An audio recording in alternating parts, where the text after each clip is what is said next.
अस्सलाम वालेकुम dear students, कैसे हैं आप सब। उम्मीद करता हूं कि आप सब खैर आफियत से होंगे। तो आज के दिन हम ग्रुप थ्योरी बाय ज़ियर भट्टी इनकी बुक से एग्जांपल नंबर 29 को डिस्कस करेंगे। इस एग्जांपल में वो कहता है शो डैट द सेट। ये हमें एक सेट दिया गया है जिसमें एलिमेंट कौन से हैं, A plus B square root two और plus C square root three वाले एलिमेंट्स हैं। ठीक है, और कहता है यहाँ पे जो ए बी और सी है ना, यानी कि यहाँ पे ए बी और सी जो है कहाँ से बिलोंग करते हैं, रैशनल नंबर में से।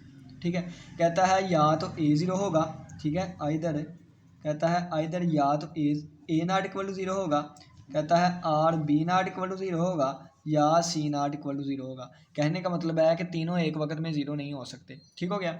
हमने साबित करना है कि ये ग्रुप नहीं है अंडर मल्टीप्लिकेशन। ठीक है, यानी कि हमने साबित करना है G under multiplication is not a group, is not a group. ये चीज़ हमने साबित करनी है। ठीक है, तो चलिए आइए हम स्टार्ट करते हैं। किसी भी चीज़ को ना ग्रुप प्रूफ करने के लिए उसका एक क्राइटेरिया होता है कि हमने 4 प्रॉपर्टी सेटिस्फाई करवानी होती है। सबसे पहले होता है clear law. Clear law clear law कहता है कि आप दो एलिमेंट लें, ठीक है, दो एलिमेंट लें, तो जब उन पे ऑपरेशन अप्लाई करेंगे ना, अंडर मल्टीप्लिकेशन चेक करना है, तो जब अंडर मल्टीप्लिकेशन हम ऑपरेशन अप्लाई करेंगे तो दोबारा आंसर जो है वो जी में से आना चाहिए। ठीक है, दूसरा हमारे पास आता है एसोसिएटिव लॉ। ठीक है, एसोसिएटिव लॉ कहता है 3 एलिमेंट लें आप, ए बी सी, ठीक है, तो लेफ्ट हैंड साइड इस तरह जो है वो राइट हैंड साइड के इक्वल आनी चाहिए। ठीक है, फिर आता है हमारे पास आइडेंटिटी। आइडेंटिटी हमें कहती है कि आप ए के साथ एक ऐसा एलिमेंट मल्टीप्लाई करवाएं कि लेफ़्ट से या राइट से कि हमारे पास ए पे कोई भी फ़र्क ना आए, तो ई को हम आइडेंटिटी कहा करेंगे। फोर्थ प्रॉपर्टी हमारे पास आती है इन्वर्स। इन्वर्स में हमें कहा जाता है कि आप ए के साथ एक ऐसा एलिमेंट मल्टीप्लाई करवाएं कि दोबारा आंसर ई बन जाए। ठीक है, और ये एलिमेंट आप लेफ़्ट से भी मल्टीप्लाई करवाएं। ठीक है, तो ये हमारे पास 4 प्रॉपर्टीज़ होती हैं और इनमें आप लिख लीजिएगा for all A belongs to G there exist. ऊपर वाले में ई बिलोंग्स टू जी और नीचे वाले में ए इनवर्स बिलोंग्स टू जी। ठीक है, ये वाली चीज़।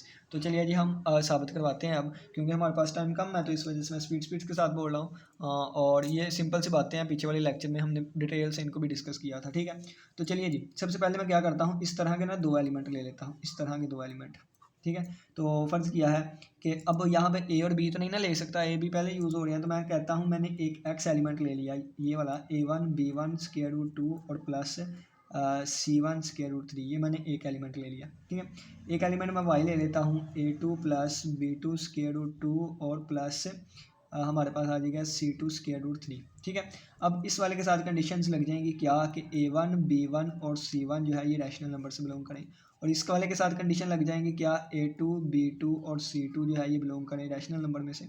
और यहाँ पे कंडीशन लग जाएगी either A1 B1 C1 not equal to zero. यहाँ पे कंडीशन लग जाएगी either A1 A2 B2 C2 not equal to zero. क्यों? क्योंकि ये एलिमेंट हमने यहाँ से लिए हैं। अगर यहाँ से ले रहे हैं तो कंडीशन भी तो साथ लाजमी लगेंगी ना। ठीक हो गया।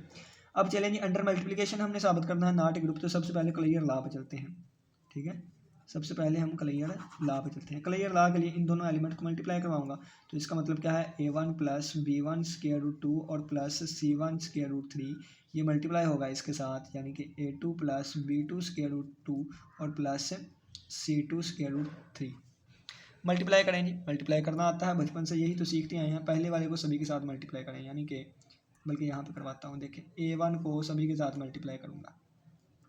ठीक है, तो क्या बनेगा, ये हमारे पास बन जाएगा A1 A2 और प्लस बनेगा A1 B2 स्क्वायर रूट 2 और प्लस बन जाएगा A1 C2 और स्क्वायर रूट 3। अब B1 को सभी के साथ मल्टीप्लाई इसी तरह, ठीक है, इसके साथ और इसके साथ, तो ये हमारे पास बनेगा प्लस B1 और ये A2 है, B1 A2 स्क्वायर रूट 2 और plus B1 B2 square root 2, तो मैं B1 B2 स्क्वायर रूट 2 लिख लेता हूँ, और plus B1 C2 square root 2 square root 3, तो B1 B2 स्क्वायर रूट 2 और स्क्वायर रूट 3। ठीक, अब प्लस, अब देखें, अब इस वाले एलिमेंट को इसके इन सभी के साथ मल्टीप्लाई करूँगा। ठीक है, जब सभी के साथ मल्टीप्लाई करूँगा तो क्या आएगा, C1 A2 और ये स्क्वायर रूट 3, जब इससे मल्टीप्लाई करूँगा C1 B2 square root 3 square root 3, C1 B2 square root 2 square root 3 और प्लस इसको अब इसके साथ मल्टीप्लाई करूँगा तो आ जाएगा स्क्वायर रूट C1 C2 और स्क्वायर रूट 3 और स्क्वायर रूट 3।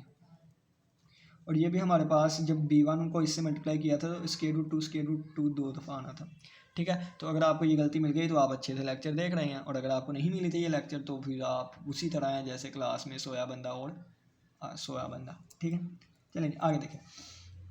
अब ना हमने ना इस चीज़ को ना यानी कि हमने साबित करना होता है कि दोबारा एलिमेंट जी में से आ रहा है। तो दोबारा एलिमेंट जी में से लेके आने के लिए क्या चाहिए, हमें इस तरह की फॉर्म चाहिए। ठीक है, यानी कि 7 पे रैशनल नंबर मल्टीप्लाई हो और ये इस तरह की फॉर्म हो, यानी कि rational number plus rational square root plus rational और स्क्वायर रूट 3। चलें जी, इस तरह की फॉर्म हम बनाते हैं। सही हो गया।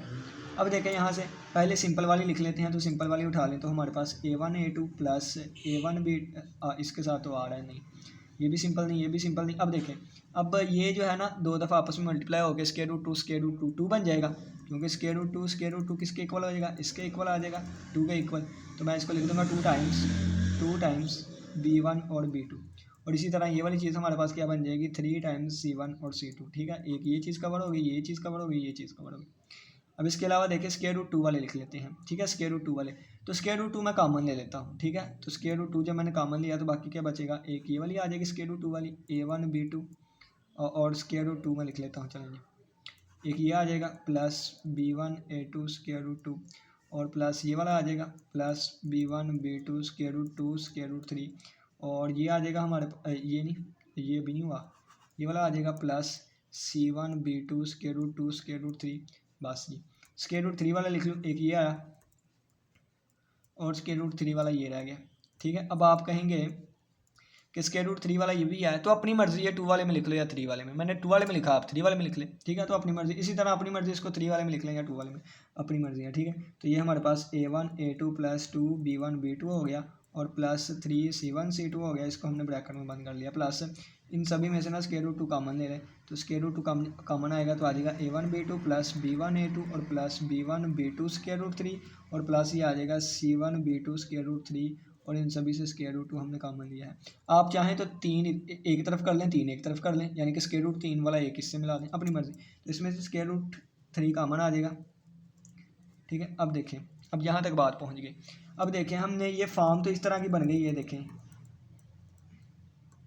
ठीक है, इस तरह की फॉर्म तो बन गई है। देखें, ये ब्रैकेट सारी, ये ब्रैकेट, ये वाली सारी ब्रैकेट स्क्वायर रूट 2, ये ब्रैकेट स्क्वायर रूट 2, ये ब्रैकेट ये।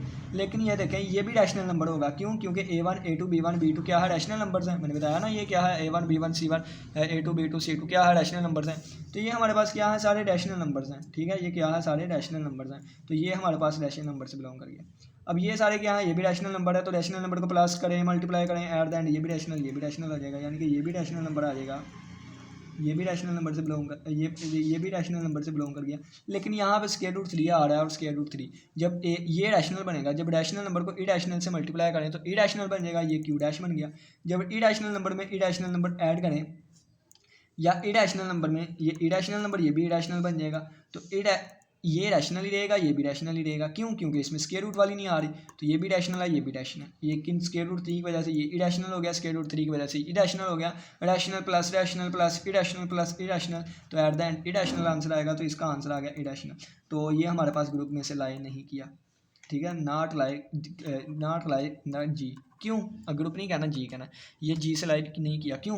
क्योंकि ग्रुप से उसी वक्त लाइक करता अगर ये भी रैशनल से होता, ये भी रैशनल से और ये भी रैशनल से होता। लेकिन ये रैशनल से नहीं आया, यानी कि ये क्राइटेरिया ही नहीं पूरा हुआ हमारा। तो हमारे पास ये क्लियर लॉ ही होल्ड नहीं किया। तो क्लियर लॉ होल्ड नहीं किया तो हमारा चीज़ साबित हो गया क्या, क्लियर पहली प्रॉपर्टी ही सेटिस्फाई नहीं हुई कि जी अंडर मल्टीप्लिकेशन जो है नॉट ए ग्रुप नहीं है। ठीक हो गया। तो उम्मीद करता हूँ आज के लेक्चर की समझ आई होगी। 9 मिनट में हमने एग्जाम्पल को कवर कर लिया।